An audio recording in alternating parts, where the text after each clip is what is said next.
श्री गणेशाय नमः। राधे राधे श्रोतागणों। जब महाराज जी से पूछा गया कि सब कुछ भगवान के हुक्म से होता है, गुरु ग्रंथ साहिब में भी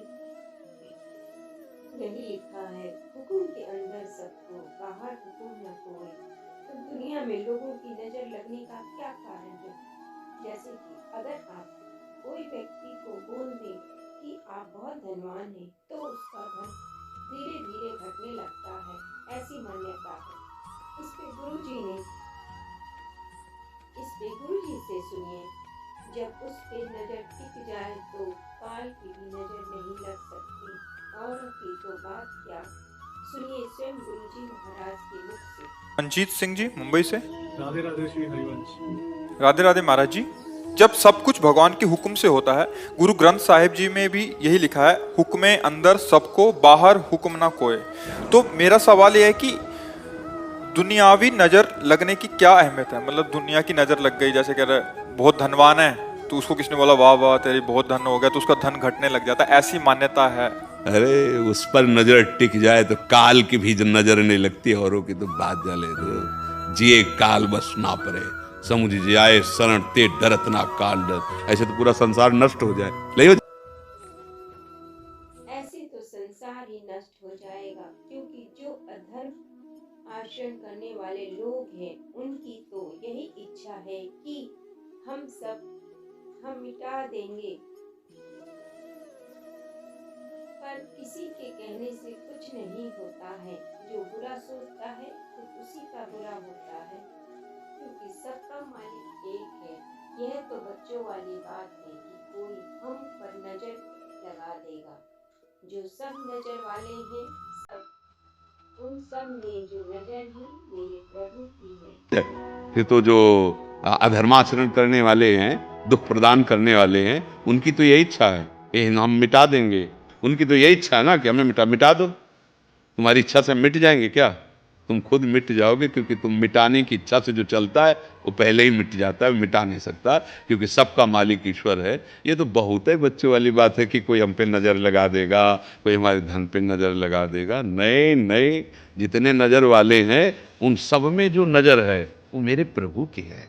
ये बात अभी जो आप कह रहे ना, वो प्रभु, जब आप प्रभु की नज़र देखोगे तो अमंगल हो ही नहीं सकता।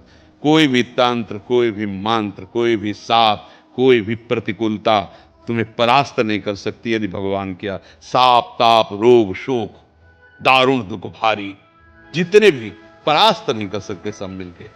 बचपन की बात, अभी तक की बात, बचपन से लेके अभी असंग रहा हूं अकेला, गंगा जी का किनारा, और गंगा जी किनारे स्मशान। अब तो थोड़ा रोक लग गई लाश फेंकने में, ऐसे लोग गांव के ऐसे बहा के चले जाते थे, कुत्ते घसीट के किनारे ले आते थे, वहीं रात में सोना है, वहीं पूरा जीवन व्यतीत करना है। गांव में जाते नहीं थे, जो मिल गया वही खाना है।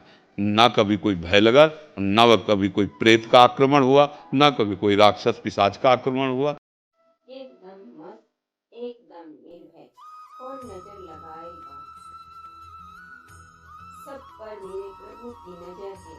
वो हट जाए तो नजर बंद हो जाए। कभी कभी किसी का तुक्का लग जाता है कि किसी ने कुछ बोला और हो गया। कोई किसी का काम बनाता या बिगाड़ता नहीं है, सब उस परमेश्वर की इच्छा है। सबको अपने कर्म का फल भोगना है। राधे राधे। ए मस्त, एकदम निर्भय, कौन नजर लगाएगा?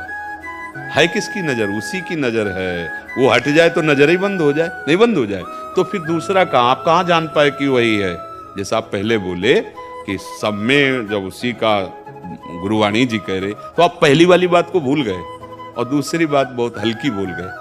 पहली वाली बात में तो हम तुम्हें देख पा रहे हैं तभी जब वो अंदर दिखा रहा है। अगर उसका पावर अंदर ना हो तो हमारी आंखें देख ही नहीं पाएंगी ना। तो जो भी देख रहा है मेरा मालिक देख रहा है, भला मालिक मंगल भवन है, उसके देखने से अमंगल कैसे हो जाएगा? तो हमारा भ्रम होता है, कभी कभी तुक्का लग जाता है। अब उसका पुण्य का काम खत्म हो गया, पाप का लागू हो गया, अब उसको लगाओ बड़ा सत्यवादी, जो बोला हो गया। कभी कभी तुक्का लग जाता है, जाओ आज से काम तुम्हारा बन जाएगा। अब तुम्हारा पाप नष्ट हुआ, पुण्य चल पड़ा, तो आपका काम बन गया। बोले जय बाबा जी की, काम बन गया, बाबा जी ने काम बना दिया। कोई किसी का काम बनाता बिगाड़ता नहीं है। कौन काहू के सुख दुख कर दाता, निज कृत कर्म भोग सुन भ्राता। अपने कर्म का भोग भोगना होता है। जैसे आप यहाँ आए हो, तो ये आपका पवित्र कर्म है। आप पैसा खर्चा करके, कष्ट सह करके आए, धाम आए, संत समागम के लिए समय लिया, बैठे, ये आपका सुकृत है, पुण्य है। अब आपका काम बन गया तो आपके कर्म से बना ना, आपका कर्म हुआ ना। आप संत समागम के लिए आए ना दूर से, तो ये सत्कर्म हो गया ना, ये महान पुण्य हो गया ना। अब आपका काम बन जाएगा। किसी के जादू टोना से, किसी के छूछा करने से, ये सब मतलब भूल में ना पड़ो कि कोई तुम्हारे, अब जैसे घरों के दरवाजे पे जूता कोई टांग लेता है, कोई काले काले नहीं टांग देता। अरे यार, भगवान की छवि लगाओ, जूता उल्टा करने से क्या होगा। हाँ, ये सब बच्चों वाली बातें हैं। ईश्वर टूटी हुई चीजों का इस्तेमाल कितनी खूबसूरती से करता है, जैसे बादल टूटने पर पानी की फुहार आती है, मिट्टी टूटने पर खेत का रूप लेती है और बीज टूटने पर एक नए पौधे की संरचना होती है।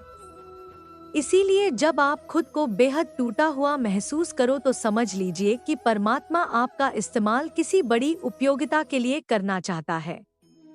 डिप्रेशन क्यों? श्री कृष्ण से कितना कुछ छूटा।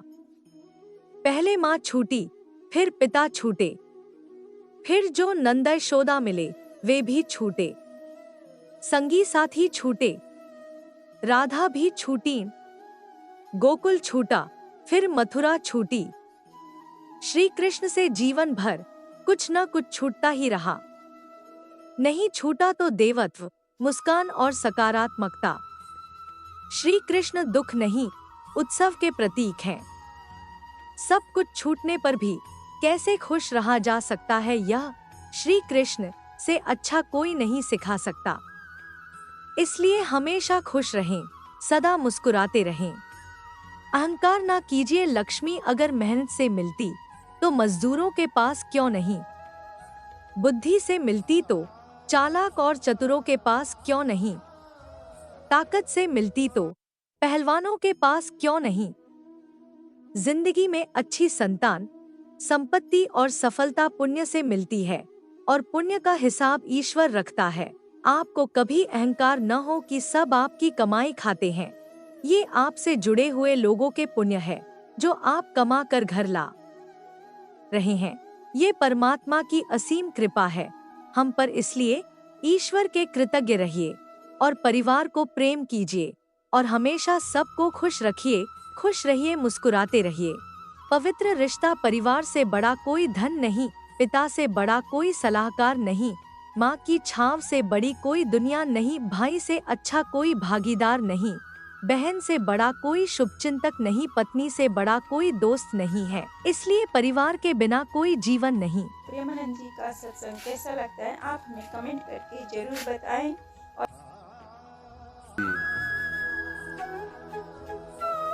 कृष्ण। अगर आपको भी है ईश्वर के अस्तित्व पर आस्था तो कृपया लाइक और सब्सक्राइब करें। कमेंट में लिखें जय श्री राधे राधे।